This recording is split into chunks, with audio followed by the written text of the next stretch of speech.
नहीं, welcome you all to Study IQ। मैं हूं प्रशांत धवन। नाउ भारत ने हाल ही में रचाया इतिहास। इंडिया ने फिर से एक न्यूक्लियर बैलिस्टिक सबमरीन खुद बिल्ड करी है अपने देश में, INS अरिघाट। इसके बारे में आपने सुना होगा, बहुत सारे आर्टिकल्स पब्लिश हुए हैं भारत की second nuclear ballistic missile submarine के बारे में। ये एक बहुत ही यूनिक सबमरीन है। और अब देखिए, इंडिया एक बैलिस्टिक मिसाइल सबमरीन, एक nuclear ballistic missile submarine deploy कर सकता है बे ऑफ बंगाल में, और एक सबमरीन डिप्लॉय कर सकता है अरेबियन सी में। यह मैं कहूंगा एक बहुत बड़ी उपलब्धि है। 2 एयरक्राफ्ट कैरियर और 2 न्यूक्लियर बैलिस्टिक मिसाइल सबमरीन्स अब भारत के पास आ चुकी है। और सिंस इंडिया के पास K-15 मिसाइल है, तो मतलब के INS अरिघात आराम से चाइना के यूनान को, पाकिस्तान के इस्लामाबाद को कहीं से भी हिट कर सकती है। इन कंट्रीज को पता भी नहीं लगेगा। अगेन, हम यहाँ पे एक हाइपोथेटिकल सिनेरियो की बात कर रहे हैं।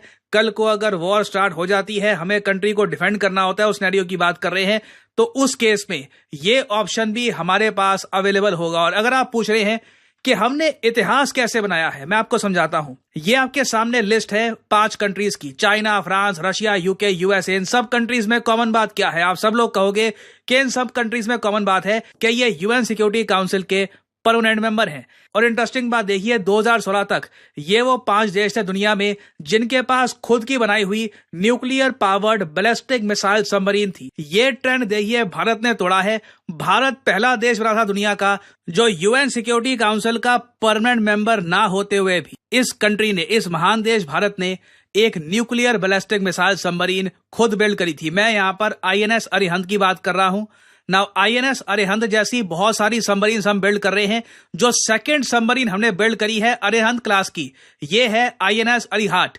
नाउ इस सबमरीन में खास बात क्या है, ये कैसे काम करेगी, और एक और क्वेश्चन, अब जब ये सब हम कर रहे हैं तो प्रोजेक्ट अल्फा 75 के पीछे हम क्यों पड़े हैं? वो इंपॉर्टेंट क्यों है? हम क्यों फ्रांस के साथ भी न्यूक्लियर सबमरीन बनाना चाहते हैं जब हम खुद ही इसको बना रहे हैं? Why do we need France? वो भी मैं आपको समझाऊंगा सरल भाषा में। नाउ INS अरिघात और INS अरिहंत दोनों न्यूक्लियर पावर से चलती है, मतलब कि ये डीजल इलेक्ट्रिक सबमरीन नहीं है। न्यूक्लियर पावर्ड सबमरीन को देखिए, अंडर वाटर ढूंढ पाना, डिटेक्ट कर पाना बहुत ही मुश्किल होता है। ये लंबे समय तक पानी के अंदर रह सकती है। अगर मान लीजिए कल को एक बड़ी वॉर होती है, इंडिया को सिंपली अपनी 2 इन न्यूक्लियर पावर्ड सबमरीन को ओशन में भेज देना है, और फिर दुश्मन सोचता रहेगा कि कहां से कब उस पर अटैक हो जाएगा, कौन सा मिसाइल अटैक करेगा, इसके बारे में उसको बहुत ही कम जानकारी होगी। फॉर एग्जांपल, मान लीजिए अगर हम चाइना के यूनान प्रोविंस की बात करें, यह है चाइना का यूनान प्रोविंस। मान लीजिए कि इंडिया चाइना के बीच में कॉन्फ्लिक्ट चल रही है और हिमालयन माउंटेन्स के आसपास काफी वॉर चल रही है। उसी दौरान इंडिया की जो 2 सबमरीन्स हैं ये पहुंच जाती है साउथ चाइना सी में। और ये जो दोनों सबमरीन्स हैं INS अरिहंत और INS अरिघाट, दोनों के पास है K-15 मिसाइल और K-4 मिसाइल। K-15 मिसाइल की जो रेंज है ये 1500 किलोमीटर की है। तो आराम से देखिए चाइना के भीतर कहीं भी अटैक किया जा सकता है। और अगर आप सोच रहे हैं कि चाइना का मिसाइल डिफेंस सिस्टम इनको बचा लेगा, देखो अगर हम बात कर रहे हैं शी जिनपिंग के ऑफिस की या फिर कोई बहुत ही इंपॉर्टेंट लोकेशन की जहां पे इनका मिसाइल डिफेंस सिस्टम एक्टिव है, वो एक अलग सिनेरियो है। वहां पर डिपेंड करता है कि इनका मिसाइल डिफेंस सिस्टम काम करेगा या नहीं करेगा। बट बहुत से इलाके होंगे चाइना के जहां पर इनका मिसाइल डिफेंस सिस्टम होगा भी नहीं, उधर आराम से INS अरिहंत और INS अरिघाट ये समुद्र से ही मिसाइल लॉन्च करके अटैक कर सकती हैं। ऑब्वियसली हम ऐसा चाहेंगे नहीं कभी ऐसा हो, बट अगेन हम एक ऐसे कंट्री की बात कर रहे हैं जो 1962 पे हम पे अटैक कर चुका है, हाल ही में गलवान कर चुका है, और आज भी बहुत बड़ी मिलिट्री इंडिया की बॉर्डर पे डिप्लॉय करके बैठा है। और अगर यहाँ पे आप सोच रहे हैं चाइना को इस सब के बारे में फिक्र भी है, चाइना के पास ऑब्वियसली हमसे कई गुना ज्यादा न्यूक्लियर मिसाइल सबमरीन्स हैं, तो चाइना को क्या परवाह कि ठीक है इंडिया ने एक और बना दी। मैं आपको बता दूं, चाइना के ग्लोबल टाइम्स ने ये आर्टिकल पब्लिश किया है आज ही कि इंडिया की जो सेकंड न्यूक्लियर मिसाइल सबमरीन है इसे रिस्पॉन्सिबली इस्तेमाल करना चाहिए। गलत तरीके से इस्तेमाल कर लिया तो देखिए बहुत विनाश हो जाएगा। तो इन्होंने यहाँ पर इन डिटेल बात करी है इस सबमरीन के बारे में। इंटरेस्टिंग बात मुझको यहाँ पर यह लगी कि जो मिसाइल की रेंज है हमारी सबमरीन्स में, जो बैलिस्टिक मिसाइल लगे होंगे उसकी रेंज बहुत कम बताई है। इधर ये बता रहे हैं कि जो K-15 बैलिस्टिक मिसाइल है इसकी रेंज 750 किलोमीटर है, जबकि उसकी जो एक्चुअल रेंज है ये बिल्कुल 1500 किलोमीटर तक पहुंच जाती है। और जो K-4 मिसाइल है इसकी रेंज तो 4000 किलोमीटर तक जाती है। तो इवन दो चाइना थोड़ा बहुत यहाँ पे अंडर प्ले कर रहा है, चाइना बिल्कुल इस बात को लेकर अवेयर है कि इस रीजन में, इस पूरे रीजन में एक ही देश है जो कहीं से भी थोड़ी बहुत भी टक्कर दे रहा है चाइना को मिलिटरीली, और वो देश इंडिया है। अब यहाँ पे आप एक सवाल ये पूछ सकते हैं कि INS अरिहंत, इसको बनाने की कॉस्ट रफली $480 मिलियन के आसपास है। आप कह लीजिए 4000 करोड़ के आसपास की कॉस्ट में ये बनी है। जब भारत में हम ये बना पा रहे हैं सबमरीन्स, तो हम प्रोजेक्ट 75 अल्फा का वेट क्यों कर रहे हैं? ये इसके बारे में आपने सुना होगा, इस पर एक पूरा विकिपीडिया पेज है कि हम लोग न्यूक्लियर पावर्ड अटैक सबमरीन बनाना चाहते हैं। फ्रांस के साथ हो सकता है कि हम कॉपरेशन करें। $17 बिलियन का एक मेगा प्रोजेक्ट होगा ये। 2030 के बाद में हो सकता है कि ये सबमरीन बने।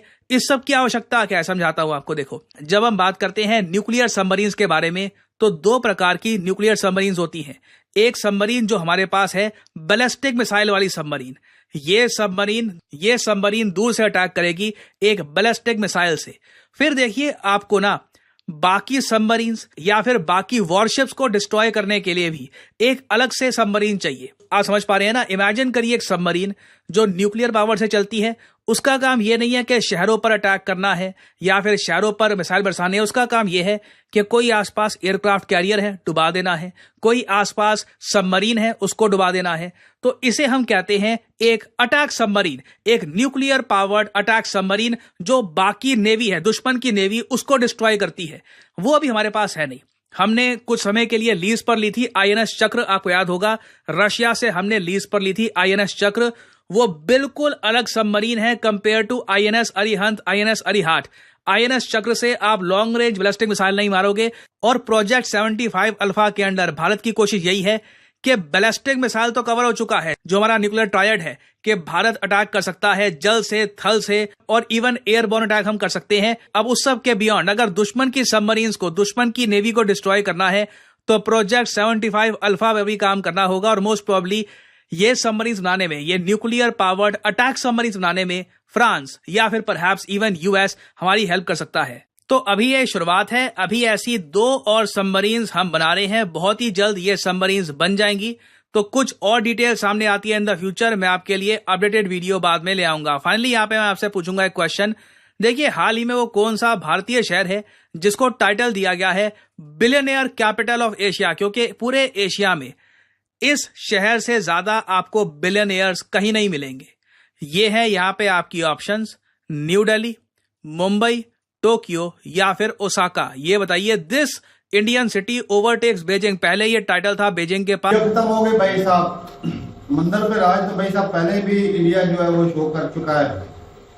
जो आए थे वो सोमालिया वाले जो पायलट थे वो अटैक करते थे, तो जहाँ पर यूके वही यूके के हो गए या ऑस्ट्रेलिया हो गया, अमेरिका हो गया, वो जहाँ पर सिक्योरिटी देने से फेल हो रहे थे, वहां पर भाई इंडिया की नेवी ने वो बताया था। 3-4 दफा उनको पकड़ा भी था। और भाई बाकी भाई इंडिया जो है ना नेवी पे हिसाब दे रहे कि भाई जिसका राज समंदर पर होगा वही भाई राज करेगा। क्योंकि भाई ट्रेड की बात करें तो वो भी यहाँ से ही होता है। ज्यादातर दुनिया का जो ट्रेड है वो समंदर के रास्ते ही होता है। इंडिया को 3 हिस्से समंदर लगता है, सबसे ज्यादा समुद्र इंडिया को लगता है। ऐसा ही है वो, और वो भी बड़े दोनों साइड से, वेस्ट बंगाल भी और अरेबियन सी भी। हाँ, दोनों। और बाकी भी बात करें न्यूक्लियर पावर, जो बहुत ही बड़ी अपडेट, बहुत ही बड़ी न्यूज। पहले INS विक्रांत बनाया था, इंडिया ने अपना बनाया था। यानी वहाँ पर जहाज लैंड करते हैं, फिर जहाज उड़ के जाते हैं, फिर किसी और को वो भी करेंगे, मतलब टारगेट करने के लिए। अच्छा, ये ऐसी चीजें समझने के बारे में कहा जाता है कि समुद्र की बिल्कुल अंधेरों में और कहाँ पर है कोई पता नहीं, कोई रेडार उसमें डिटेक्ट करता है। न्यूक्लियर को रेडार भी नहीं पकड़ पाएगा। नहीं, बहुत नॉलेज से बनाइए इसको, बहुत नॉलेज से, कि देखिए जैसे उन्होंने दिखाया कि पानी के अंदर से मिसाइल जी, तो मिसाइल मतलब वो समझो हम तलाशी में कर रहे हैं और कहाँ से मिसाइल निकल के आएगा पता भी नहीं, मतलब पता ही नहीं होगा। जाहिर सी बात है, এটা অ্যান্সার আমার মনে হয় মুম্বাই হবে। তবে আপনারা কমেন্ট করে জানাবেন এটার অ্যান্সার আসলে কি মুম্বাই হবে কিনা। তবে ভারতের এই নতুন লঞ্চ হওয়া নিউক্লিয়ার মিসাইল সাবমেরিনের কথা যদি বলি, এই ভিডিওটা দেখে যেটা বুঝতে পারলাম যে মিসাইলটা অনেক পাওয়ারফুল। যদিও চায়নার এর থেকেও বেশি পাওয়ারফুল নিউক্লিয়ার মিসাইল সাবমেরিন আছে, কিন্তু তারপর এটাও কোনো অংশে কম না। আর প্রশান্ত ধবন স্যার তো এখানে ভালো করে বুঝাই বললই যে কেন এই সাবমেরিনটা একটা ইতিহাস গড়ছে। কারণ জাতিসংঘের সিকিউরিটি কাউন্সিলের পার্মানেন্ট মেম্বার যারা, তাদের বাইরে একমাত্র ভারতই এই ইতিহাসটা গড়তে পারছে এত powerful nuclear missile submarine launch করার মাধ্যমে। তবে বাংলাদেশে কিন্তু আপাতত 2টা সাবমেরিন আছে। আমার মনে হয় বাংলাদেশেরও সাবমেরিন বাড়ানো দরকার। যদিও বাংলাদেশের হয়তো অতটা প্রয়োজন নাই সাবমেরিনের,